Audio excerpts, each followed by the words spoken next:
At the bus stop, a peculiar passenger boarded the dusty, dilapidated bus that travelled along provincial roads. His presence was unusual, especially considering the stop was located in a deserted wilderness. The surrounding villages were dying out, as the youth flocked to bigger cities for the opportunity to live more comfortably, while the elderly simply passed away due to old age. The old man, approximately 75 years old, looked like a character from old folk tales. He had long, well-groomed grey hair, and his beard looked in all directions, resembling the crown of an oak tree, to which the old man somewhat resembled with his stockiness. His clothing was simple, not rags, but not a luxurious suit either. In some places, patches were visible. The clothes were old but functional. He held on to a homemade walking stick. In general, he looked like a prophet, a pilgrim, or even a beggar. However, the respectable old man paid no attention to the curious glances of the passengers. He stood firmly on his feet, and his whole posture was not that of a bent old man who barely dragged his bones, but rather that of an aging warrior whose remnants of strength were still with him. "Excuse me, how much further until the district city?" the old man calmly asked the driver. "I'm going to the Le Bourdanin restaurant. Is there still one?" "Of course there is. What brings you there? Don't get me wrong, but you don't seem like a regular at such establishments." "I decided to visit distant relatives, find out how they're doing, and treat myself to some delicious food." The old man smoothed his beard and hid a grin under it. "Well, I have good news for you. Our bus station is not far from that restaurant. In a couple of hours we will get there," answered the driver. "Thank you." The elderly man headed to a free seat, and people fell silent at the sight of him, looking at him respectfully. By evening, the bus had arrived at its final destination, and the friendly driver even escorted the old man to the restaurant. After bidding farewell and thanking him, the old man headed towards the entrance. Cuthbert remembered his hometown differently. Although his hometown welcomed him with open arms, but it was unrecognizable. The old man remembered it as a modest town, but now it was vulgar, flashy, and covered its natural beauty with a lot of makeup, making it unrecognizable. He felt himself like a pilgrim who went to distant lands, taking a handful of his homelands in his soul, and after decades of wandering, he returned home. Neither he nor his home recognized each other. To be honest, nobody was waiting for the elderly man at the restaurant, but it didn't bother him. His journey led him to the right address, and that was important. The parking lot in front of the restaurant was filled with expensive cars, and the noise of the celebration could be heard through the open doors. It was clear that the wedding was in full swing. A well-groomed staff member stood at the entrance. The young man was polished and shaved to add shine to the already rich event. The elderly man approached him and asked, "Hello, could you tell me where the bride and groom are?" The staff member frowned, annoyed by silly requests from drunken guests or original jokers all evening. He doubted that someone unfamiliar would come to the wedding, so he waved his hands towards the banquet hall. "They're all in there. I think you'll recognize the bride of the groom yourself. Of course, they're the most beautiful, although the bridesmaid is beautiful too." The elderly man didn't listen to his speculation more and headed towards the banquet hall. The bride and groom were seated at the head of the table. The young woman was dressed in a splendid wedding dress. The groom looked cheerful. He was dressed in a classic suit, which he wore with a feigned lightness. He felt the desire to control all the festivities, instead of indulging in the general merriment. He was good-looking, so no one could be surprised by the choice of the bride. Cuthbert headed to the newlyweds, but nobody paid him any attention. Everyone was dancing, singing, and having fun. Toasts were being made for the health and happiness of the newlyweds, and for many children to come. The old man approached the young couple unnoticed and greeted them. Cheers to the newlyweds. The bride greeted him with a joyful smile. Closer, it was obvious that she was already quite tired from her main day in her life, and the groom was just annoyed. They would have gladly gone to their place by now, but tradition is tradition. "Hello, what brings you to us?" the bride asked politely. "Guess, beauty. Or let's ask the groom, he's the head of the family. Fate brought me from afar, and that's why I predict the fate of others. What are they afraid to know?" "You're Matthew, aren't you?" the old man asked. The groom tensed up and asked demandingly, "Who are you?" "Does it matter who this poor old man is? What matters is who is still alive. I came here by destiny. I see a young man whose conscience is bothering him. Poor guy, but it's not your bride." At that moment the bride shuddered, tears glistening in the corners of her eyes. Matthew paid no attention to her and stared at the old man. He was furious. If gaze could kill, the old man would have turned to ash a long time ago. The unexpected guest's words were like a match, and accumulated exhaustion and irritation found an outlet.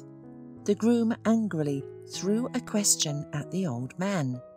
"Why the hell did you come to my wedding and decide to ruin everyone's mood? Shall I throw you out, or will you go in a known direction yourself?" The old man remained calm and continued, "You know, boy, you don't have to scare me. I've been scared many times in my life, but I'm still walking on this earth, and death hasn't claimed me yet. So, don't worry about me, but you should be afraid for yourself. For your actions, you're facing jail time. You may not believe it, get angry, or whatever, but it will happen." The groom felt like he had been slapped across the face. He turned pale and blinked rapidly. All his fighting spirit crumbled like a house of cards. In his eyes there was a silent question. "How do you know this?" Meanwhile, the uninvited guest continued to fog. "Have you been hunting recently?" "A long time ago," the groom replied in a low voice. "And in vain. There are too many beasts in the woods now, although I've heard that they're making cartridges now only to scare the animals with noise, not to kill them. How do you feel about that?" "Oh, everything is fine with my bullets," replied Matthew, and felt hatred towards the stranger beggar he had met just a few minutes ago. Even though the old man didn't directly accuse him, he clearly knew something. Laurel, the bride, saw only wisdom in the old man. He touched the strings of her soul that she had preferred to hide for the past year and a half. Now the old man seemed to pass on a message from her past world, greetings from her deceased lover. He had been gone for a year and a half, but she still couldn't forget him. She agreed to the marriage with Matthew only to forget and move on, and now the old man mentioned it in passing. After all, it was during the hunt that the incident happened.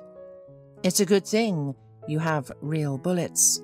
There's been all sorts of precedents, but I see that you're a tough guy who can even go after a bear," the old man continued.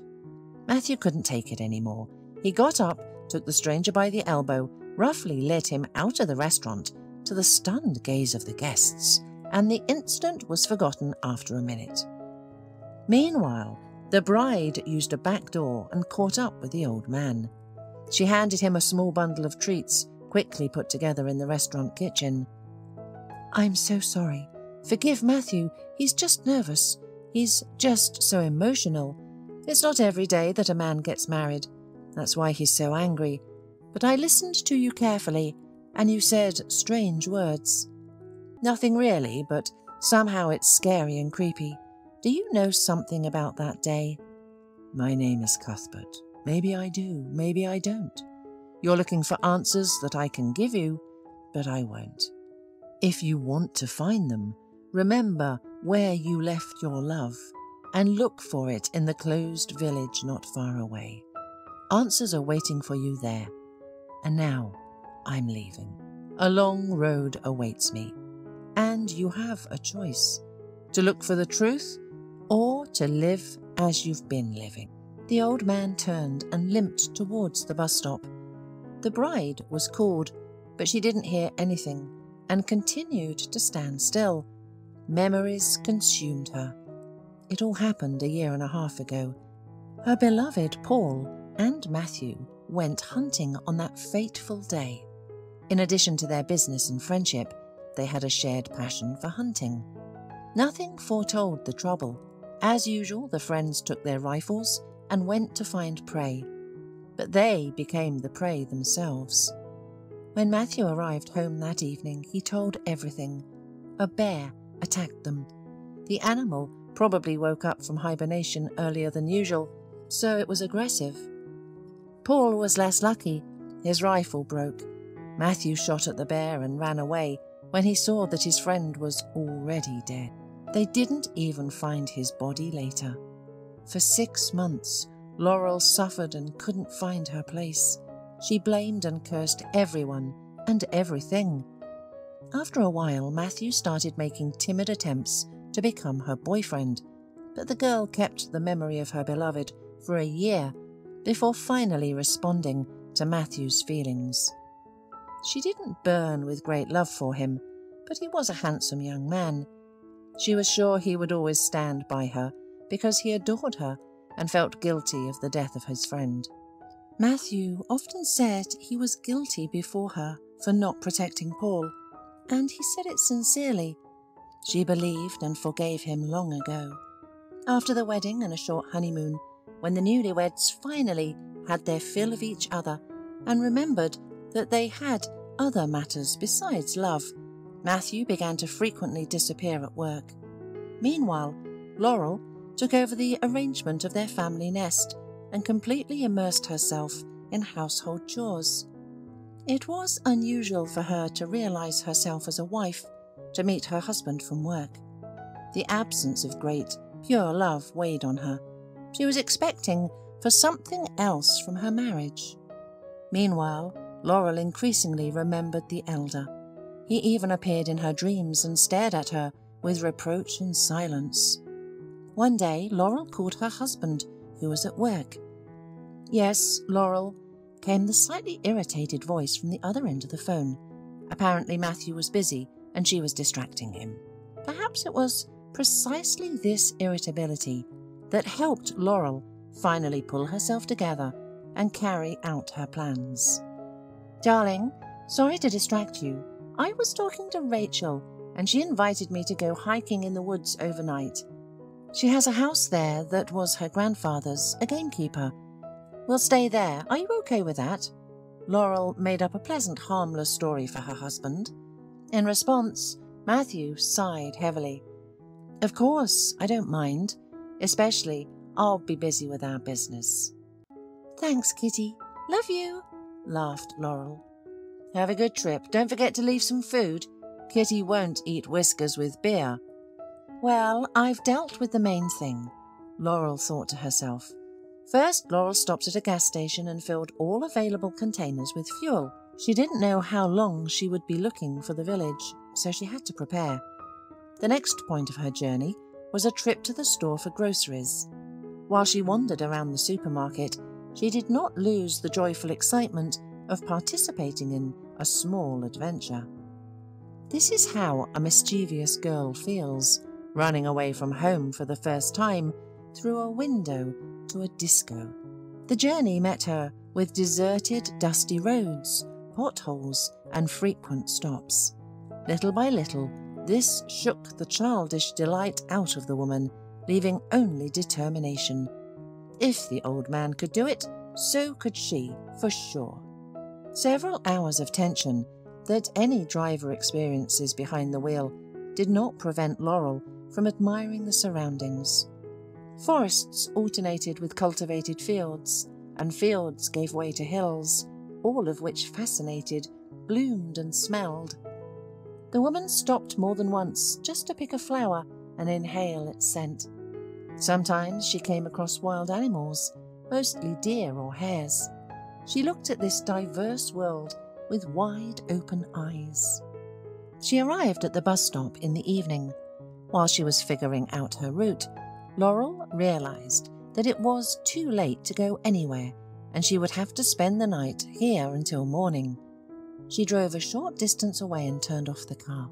After a quick snack of galettes and mineral water, she unfolded the driver's seat and tried to sleep.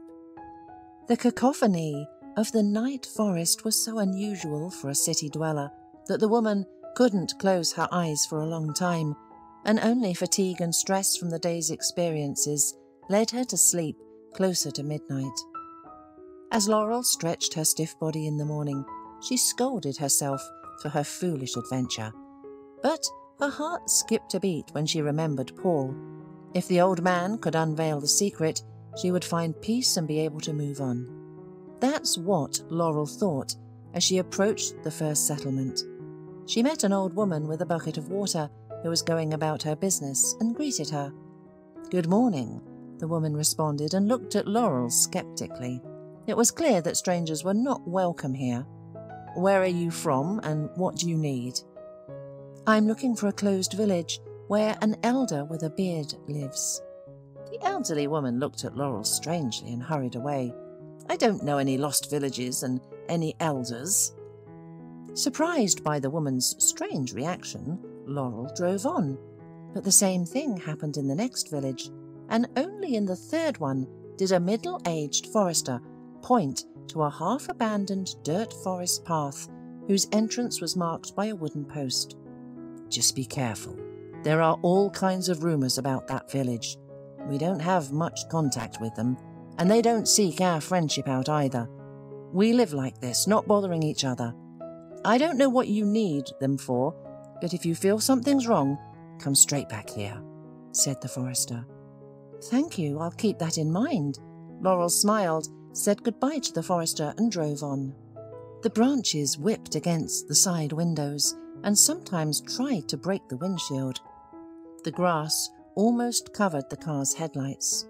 She drove slowly because of this, afraid of missing a turn or just breaking the car. An hour of unhurried driving brought her to a rather strange place. The settlement was located on a huge artificial clearing that most likely arose when trees were cut down for austere log cabins. The dwellings were rough. The only modern touch was the glass windows. Everything else was purely wooden. Despite the early hour, the village was alive. Children ran around here and there, men were busy with crafts, and women only occasionally appeared on the street. The appearance of a car interested all the settlement's residents without exception. The men stopped working and went out to meet the uninvited guests. Laurel got out of the car. She was scared, but determined to finish what she started. If this was some kind of sect, she seemed unlikely to escape. "Good day, young lady. What brings you here? And why have you disturbed our peace?" said the bearded, burly, middle-aged man, who looked more like a bear than a human. Apparently, he was the local leader. "Hello, I was invited," answered Laurel, and the villagers exchanged glances. "Invited by whom?" "We have renounced the world and live alone with nature. We don't invite strangers here. People come here by the call of their heart." "So why did you come?" the leader said. "You could say it was by the call of my heart. An elder invited me here. His name is Cuthbert, and he promised to tell me the secret of my fiancé's death." Suddenly, an old man with the familiar staff emerged from the crowd. "So, you finally decided to get to the truth. Or did your conscience torment you?" "Why should my conscience torment me?" asked the woman, surprised. "Come with me." The old man gestured with his staff, leading the girl towards his cabin. The villagers parted, letting the guest through, then silently went about their business. So, after a few minutes, only a car reminded of the unusual place for this event. The old man's cabin looked like a fairy tale scary dungeon, but Laurel soon got used to the darkness. Cuthbert led her to the brightest room in the dwelling. It was spacious, with birdsong coming through the open windows. A man lay on a large bed closer to the fireplace. He was emaciated and looked tortured, but his eyes were thoughtful. Next to the bed was a small stool, which apparently served as a bedside table. On it lay a book, a wooden, unfinished child's toy, and a knife with which the toy was carved. "Well, have you recognized him?" asked Cuthbert. "No. Who is he?" whispered Laurel, and the man lying on the bed looked at her unfriendly, as if she had offended him. "You see, Paul, I've told you, that woman's love is short. She buried you long ago, and your appearance began to fade from her memory," the elder gloated. "Don't rush, Cuthbert, and let her come to her senses." The lying man's voice was somewhat hoarse, but familiar to Laurel. But how could it be possible? "Paul? Is that you?" exclaimed the woman, losing consciousness. She came to when the old man splashed icy water on her face. Oh, those gentle city girls. They faint at the slightest stress. Cuthbert grumbled as he sat Laurel down on a chair. "Can you guys manage without me?" the old man asked, more Laurel than Paul. She nodded. "So, we've met. Have you really forgotten me?" asked the lying man, and stared at Laurel. "No, Paul, but a lot of water has flowed under the bridge. I thought you were dead. After all, Matthew said that the bear tore you to pieces then." Laurel's eyes filled with tears. She understood that she had betrayed her man. "Well, let me tell you the truth, and then we'll decide what to do next." During the hunt, Paul and Matthew encountered a bear that attacked them. They tried to escape, but the beast ran straight towards Paul. Hunter's instinct told him to shoot straight at the bear's face, but at the last moment, instead of a shot, there was a click, and Paul realized this was the end. He tried to dodge and move to the side, but the bear's paw reached him and pushed him with great force against a strong pine tree. Since then, he couldn't feel his legs. Paul lost consciousness and then briefly came to from the sound of a gunshot. His mind told him that it was Matthew trying to shoot the bear. The bear stooped over its prey, but the shot in its back only enraged it, and the beast turned towards its attacker. But Matthew was already running as fast as he could to the car, thinking that it was better for Paul to die than for him. Taking advantage of the fact that the bear had left, Paul crawled, not knowing where he was going, how long he crawled, when he lost unconsciousness, what he ate. All these events were erased from the young man's memory. All he remembered was the helplessness of not feeling his legs. When Cuthbert found him in the woods, Paul mistook him for a prophet because he was by then running a fever. Fortunately for the rescued man, the old man had a feeling that day and went to pick up mushrooms. Cuthbert was quite strong, so he was able to drag Paul to the settlement. For a month, the old man had been busy pulling the hapless hunter out of the edge of the afterlife. He was delirious for over a week. He would call his beloved, curse his friend who had abandoned him, and swear at the bear. Then Paul gradually regained consciousness, but still didn't understand where he was and thought he had died. Gradually, Cuthbert was able to bring the young man back to life, healing everything except his spine. Since then, Paul had been bedridden. The life of the old man was no less interesting and tragic. Cuthbert was a well-known surgeon until he was in a car accident. It wasn't his fault, but his son and wife died. So, he persistently blamed himself for a long time. Work would have helped him forget, but his vision began to deteriorate, and a constant tremor permanently closed off his professional activity. Seeing no way out for himself, the strong-willed doctor did not drink or end his life. Instead, he decided to become a hermit. He decided for himself that he had helped people enough, and that the familiar places only brought back painful memories of his dead wife and son. He got on the first bus that came along, then he just walked where the eyes can see, and then bumped into the closed road. It can be safely said that fate itself brought him there. He liked their ideas, and one day he felt that the vague, unpolished, but still a gift that manifested itself in random visions. And it was in this place, alone with himself and nature, that he found peace, releasing his deceased wife and son into a world where they were better off. Once, Cuthbert had a vision in the middle of the night about Paul. The old man woke him up and said, "Listen carefully. I'll tell you once and forget about it tomorrow. You decide what you want. Are you ready?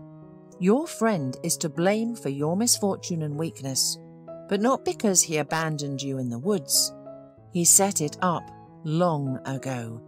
He found a den, and then he gave you bad bullets. Seeing you with a bear, his conscience aroused, and he made a shot. And I had a vision that his wedding was coming soon. If you correctly described to me your girlfriend, he is going to marry her. It's not strange because it's been 1.5 years. Now think about it and give me an answer in the morning about what you have decided." In the morning, Paul's decision was ready, and Cuthbert went to the wedding. The whole time that Laurel was listening to his story, she didn't stop crying and endlessly repeating the same thing. "Forgive me, forgive me, forgive me." "Calm down. I had enough time to forgive you. But why him? Why Matthew?" Paul asked. "Then it's my turn to tell the story. I couldn't eat, drink or sleep for 6 months, knowing that I lost you. During that time, Matthew supported me in every way possible. He had feelings for me before, and now I was single again. But I wasn't in the mood for a relationship. I was grieving for you. Half a year later, another disaster struck me. My father fell seriously ill, and there was not enough money for treatment. That's when Matthew went all in. He suggested combining efforts and creating a family. He said, "If you don't love me, at least let me love you." And we have more in common than it seems. Not only the memory of Paul. What was left for me? I love my father, and that was my chance. I accepted his proposal. So, the rich Matthew saved my father. Saved selflessly, of course, Paul sneered. After all, he took over my part of the business, and he framed me for the bear's amusement. Good saviour. No way. He's a scoundrel. The girl started apologizing again for everything and cried. The flow of lamentation was interrupted by Cuthbert. "You know, I've seen a lot in my life. Breakups, betrayals, and deaths on the operating table. I often argued with death, playing fool with her and ruining her bloody harvest, pulling patients out of clinical death. But now I've done everything I can for you. Thank you. I don't know how to thank you. You gave me a second life. You gave me my beloved back," said Laurel. "But what now? Should I run to the police and file a complaint against Matthew? And what will I say there?" "You're thinking straight. Nobody will believe you. They'll laugh at you even more." Paul expressed his opinion and then added, "Do you want to be with me? A bedridden invalid? What difference does it make to me whether you're a bedridden or not? You're alive and I love you. That's what matters." "I've been thinking a little." The old man began speaking in riddles. "I said that I did everything I could for both of you, and that's really true, but for you, Paul, I can do something else. They say that a debt is beautiful when it's paid. I have one acquaintance who owes me. He is a neurosurgeon. I think if you send him a message from me, he'll put you back on your feet. He's a knowledgeable specialist, better than the ones I knew. You see how it all works out perfectly. I must go into town to arrange everything. began to hurry the woman. "Wait, let me admire you a little," asked Paul, and Laurel moved closer to him, and they kissed. "Laurel, let's keep the fact that I'm alive a secret for now. Let's not give Matthew a chance to harm us. You go to the city and find out about a doctor. I'll wait for you here." "Okay, my love. It will be difficult to get out unnoticed again, but I'll manage." They said their goodbyes and the girl left the village. She drove home feeling inspired, but all the way home she felt nauseous. Laurel attributed it to motion sickness from the long car ride, but when she got home, the nausea didn't go away. Remembering that this malaise had been haunting her for weeks, Laurel suddenly felt a chill on her back. She went to the bathroom, took a test, and saw 2 stripes. It was a sudden blow to her love for Paul. The girl was distraught. On one hand, there was her beloved Paul, a disabled man who had lost everything and might not be able to return to the city. On the other hand, there was Matthew, who adored, cherished, and provided for her. And she was expecting his baby. Her rational mind was leaning towards staying with Matthew. Love doesn't feed a baby, and happiness is a fickle thing. Nevertheless, now Laurel had lost her restful sleep. A week later, one warm evening, Matthew stopped at the store to buy something delicious for dinner. He remembered that his wife liked eclairs and decided to make her a little surprise, as she hadn't been herself lately. In line, he ran into Rachel, Laurel's friend. "Oh, hi, Rachel. So how was the trip? Did you like it?" "Hi. What trip are you talking about?" She was surprised. "Well, your grandfather's cabin, where you used to live in childhood." "What are you talking about? I don't have any grandfather's cabin. I haven't been out of the city in ages." Matthew left all the goods at the checkout and rushed out of the store. "Oops," Rachel could only squeak, realizing how she had set up her friend. She tried to call Laurel, but she had been unreachable. In their short married life, Laurel had learned to read her husband's emotions, and if he came home in a bad mood, she immediately sensed Matthew's state. Now, he stormed into the house like a whirlwind, and, looking at him, everyone could think that he was going to explode at any minute. "What's wrong with you, dear?" asked Laurel, trying to soothe him, but he looked at her with wolfish eyes and went to the kitchen to brew himself some coffee. "Sit down, I'll make it. Do you want something to eat?" asked Laurel, showing her care. "You know, Laurel, I'd prefer to hear an interesting story from you first." "What kind of story?" His wife was nervous. She clearly didn't like the situation, which was getting more and more tense. "Well, we're about to find out. I met Rachel at the store, and you know what? I found out from her that she didn't have any grandfather's forest house. Unbelievable, right?" "Yeah." Laurel lowered her eyes, realizing that something irreparable was about to happen. "I'll explain everything to you honestly right now. You've already explained everything when you lied to me. Wasn't I enough for you in our marriage? I cured your father. You don't need to work.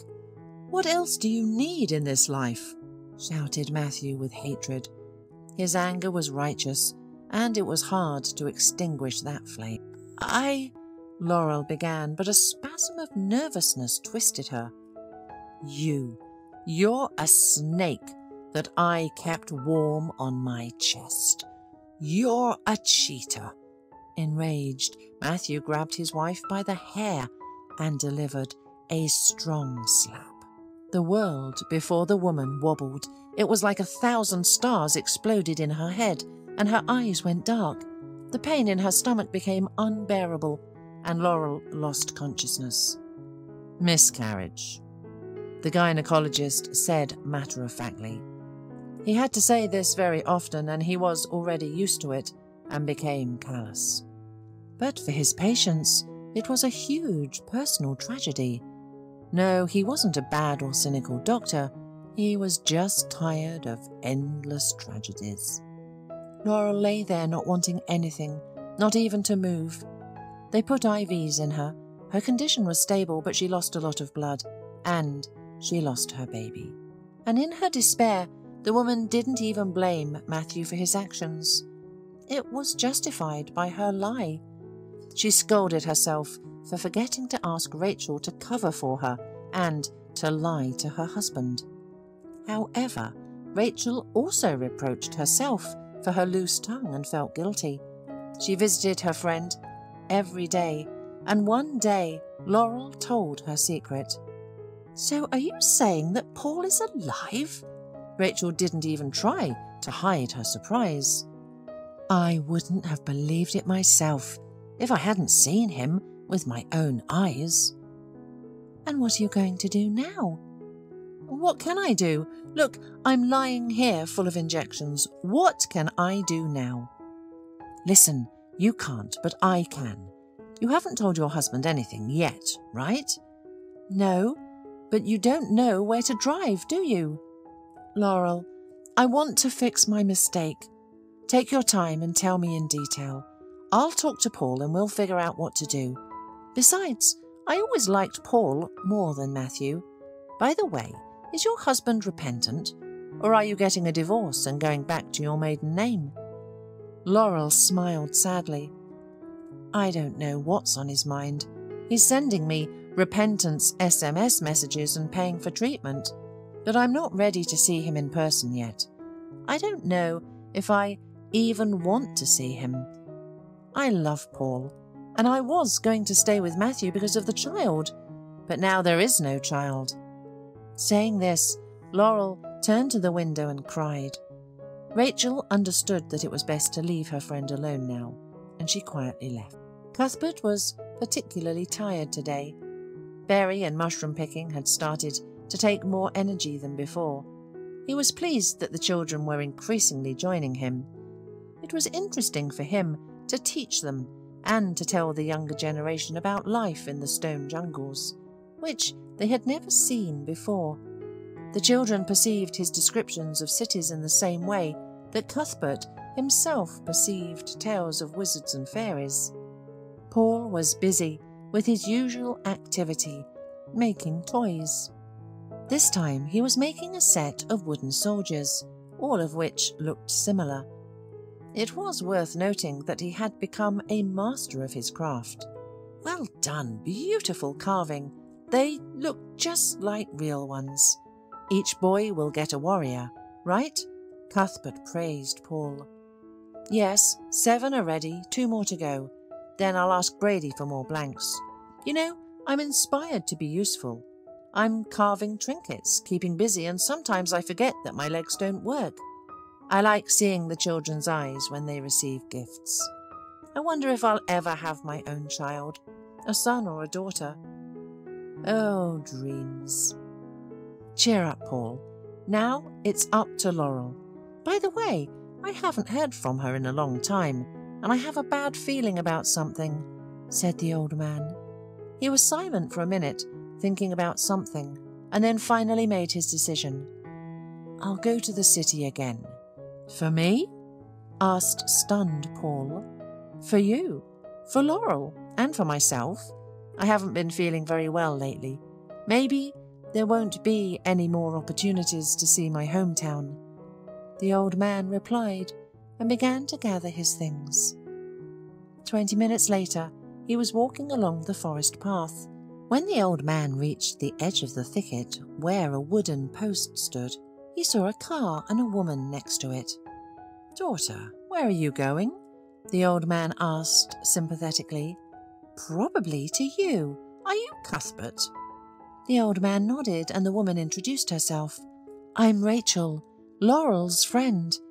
Get into the car, please. Let's go to Laurel. She couldn't come herself. It's hard for her without you. She needs advice." "What happened to her?" worried Cuthbert. Rachel explained. "She was pregnant. Her husband became very jealous when he found out about her trip here and hit her. She lost the baby, and she's in the ICU now. Her condition is stable but serious." "Ooh, she really got into trouble," said the old man, and thoughtfully stroked his beard. They arrived at the hospital closer to the evening. Rachel saw Matthew's car parked near the entrance and warned the old man about that. "Don't worry, we'll take the risk," said the old man, calmly placing his hand on Rachel's. "Well, if we're taking the risk, hold this. Can you use it?" The woman handed him a dictaphone. "I'm not that ancient, dear. It's even offensive. Of course I know how to use it." Cuthbert pretended to be offended. "Don't be offended. It's all because of your beard." Rachel smiled. "Well, let's go." The old man smiled in response and got out of the car. Matthew was not in the hall. The old man headed for the department, but someone called out to him. "Stop! No visitors allowed. I'll call security right now." "Are you talking to me, dear? I've been working in this hospital for 20 years. Then take this." The former surgeon handed the woman his passport and asked to call the head of the department. 15 minutes later, Cuthbert entered the ward. Laurel wasn't sleeping. He looked at the pale, emaciated woman and said hello. "Oh, Cuthbert, how did you get here? Did Rachel reach you?" The surprised patient bombarded the old man with questions. "Yes, everything's fine. Now listen to me. Here's a dictaphone. I'll put it in your hand and you turn it on when your husband comes in and pretend to be sleeping. I asked my ex-colleagues to delay him for a couple of minutes, and they're running out now. Don't show any signs that you're conscious so that nothing happens. Do you understand?" Laurel nodded in agreement, and the old man handed her the recorder. When hurried steps were heard in the hallway, she pressed the button and tried to breathe as evenly as possible. Matthew rushed into the ward. He had been tormented by guilt since he hit his wife. He wanted to explain himself, beg for forgiveness, even kneel at any cost to fix what he had done. He sincerely loved her and was afraid of losing her, and now wanted to find peace through forgiveness. But seeing Cuthbert, Matthew got furious right away. Everything started with that damn old man. "What the hell are you doing here?" The man started to shout, but Cuthbert put a finger to his lips and gestured towards the sleeping woman. That was enough to calm down Matthew's spreading rage. "She's my wife. Who let you in? Get out of here," hissed Matthew. "If she's your wife, does that mean you have the right to beat her? You're walking on thin ice." "I feel bad, even without you moralizing. Are you her relative? If not, leave us alone, and we'll figure it out on our own." "Well, how did you think this would end? You can't build happiness on someone else's misery. Have you heard that before?" "I don't live on someone else's misery." "Oh, really? And what about the unfortunate Hunt?" "What do you want?" tiredly asked Matthew. "The truth, from beginning to end. Notice, I'm not asking you to confess. Just tell me how you killed Paul." "I didn't kill him. It was the bear," protested Matthew. "I asked for the truth." "The bear doesn't attack humans at this time. It sleeps soundly if not disturbed," the old man reasonably noted. "Old man, why do you want to know all this if you already know everything?" "I offered you my conditions. Tell me the truth and I'll leave you alone. Is that a deal?" "Fine, Grandpa. You've got it. Just make sure after my story I don't see you anymore. Agreed?" "Okay. Since my beauty is asleep, we have plenty of time. I'll start from the beginning.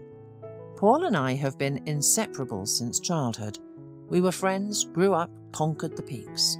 One trouble. We fell in love with the same girl. But Laurel chose Paul. I endured the beginning of their relationship. How they ran around like happy puppies. Yes, damn it, I was consumed with envy. The most natural envy. It tormented me then as much as my conscience does now. But I would do it again if I had the choice, because I love her. And how did you come up with the plan with the bear? Cuthbert asked a leading question. Well, Paul and I had a shared hobby and a shared business. After a hard work week, we like to relax by shooting some animals to feel free, you know? Anyway, we often hunted in those parts. There were no dens there before, but here I noticed one. At first I thought I'd try to lure the beast out and shoot it together, but then I decided not to touch it for now, and I didn't say anything to Paul. So, you were waiting for the right moment? No, I just wasn't ready then, but I made up my mind when Laurel and Paul announced their upcoming wedding. A switch flipped in my head. I thought everything can be arranged as an accident, which worked out perfectly, as you know. I even got a batch of 40 cartridges from the double-barreled shotgun, which I handed to my friend. Not that I thought Paul had a chance against the bear, but business teaches us to be cautious. Okay, so how did you wake up the bear? Firecrackers. Just a simple firecracker that woke up the bear from his sleep. It was very offended and started looking for someone to punish for the offence. I went in the opposite direction as a precaution, but Paul went straight to his death. It's a pity for the bear. He probably died too. Why did you shoot the bear? What was the point if everything was planned out nicely? Oh, you know about that too. You really do have a gift, apparently. Yes, I understood that you look at me and think I am a real scumbag, that I set up my friend, killed him and took his fiancée for myself. But I am also human. Honestly, in the last moment, when the beast threw Paul against the tree with its paw, all the years of our friendship flashed before my eyes. All the fights we had when we were fighting against a whole horde together. Our first hesitant dates and the heartbreak we went through. In short, it was a surge of emotion to save him, but I couldn't. The bear quickly chased after me, but I managed to get to the car and drive away. I got drunk that day. I thought I'd blow my brains out. It would be fair to Paul, but I held back. So, did you start to reap the rewards of your crime after that? The next day I gave Laurel the bad news, and when she was crying on my chest and I was consoling her as best I could, the thought of suicide evaporated from my mind. I believed that a new life had come for me, with a clean sheet. When I started dating this wonderful woman, I was over the moon, and only your appearance put a stop to my happiness. So, I am overjoyed that we're saying goodbye now, as we agreed. Now, leave me alone with my girl. Okay, the old man said, extending his hand for a handshake. Meanwhile, his free hand took the dictaphone from Laurel so Matthew wouldn't notice the change. That same evening, Matthew was arrested on suspicion of murder. During the interrogation, Paul, in a wheelchair, drove into the room and looked piercingly at his failed murderer. Matthew burst into tears. Paul took over the business, much to the surprise of his employees. Matthew handed his share to him. Cuthbert initially wanted to leave and live in solitude, but the young couple owed him everything and asked him to stay and live with them. Though it was too late for him to return to his profession as a surgeon, he found a new hobby that he enjoyed. He began studying psychology, at first for himself and then to help others. He determined what a person needed and provided it. Those who truly needed a prediction received it, while those who simply sought advice from a wise man received it from Cuthbert too. Others just needed someone to talk to, and the old man listened carefully without rushing. His life had taken on a new meaning, as he gave people the will to live and fight. Occasionally, the family would visit a secluded village. For city dwellers, it was a unique place for the soul. They helped by bringing medicines that the settlers themselves could not obtain. One morning, Laurel didn't feel well. It's been like that when I was pregnant for the first time. I have to get a test right away. I will go to the pharmacy for the test, dear. Let me just drink my coffee. Cuthbert was sitting across from them, drinking tea. Watching Laurel's tossing and turning, it was as if he knew the answer in advance that the test would be positive, and he chuckled quietly into his beard.